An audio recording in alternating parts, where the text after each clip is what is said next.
নাটোরের বড়াই গ্রামে একজন ভুয়া পুলিশ গ্রেফতার। বিডি স্টার টিভি নিউজ নিজস্ব প্রতিবেদক বেল্লাল হোসেন বাবুর পাঠানো তথ্য ও ভিডিও চিত্র নিয়ে দেখুন বিস্তারিত। নাটোরের বড়াই গ্রামে সুমন নামের একজন ভুয়া পুলিশকে গ্রেফতার করেছে বড়াইগ্রাম থানা পুলিশ।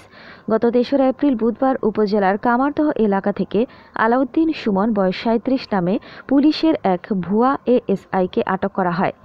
পুলিশ সূত্রে জানা যায়, সুমন নামের ওই ব্যক্তি গত বুধবার দুপুরে উপজেলার জোয়ারি ইউনিয়ন কামারদহ গ্রামে যায়। সেখানে গিয়ে নিজেকে পুলিশের এএসআই পরিচয় দিয়ে একটি ভুয়া পরিচয়পত্র দেখায়। পরে সেখানকার স্থানীয় যুবক কাউসার আহমেদকে রেলওয়ে টিসি পদে চাকরি পাইয়ে দেওয়ার কথা বলে ৫০,০০০ টাকা দাবি করে। তার কথাবার্তায় এলাকাবাসীর সন্দেহ হলে তারা পুলিশকে খবর দেন। খবর পেয়ে পুলিশ ঘটনাস্থলে এসে সুমনকে আটক করে।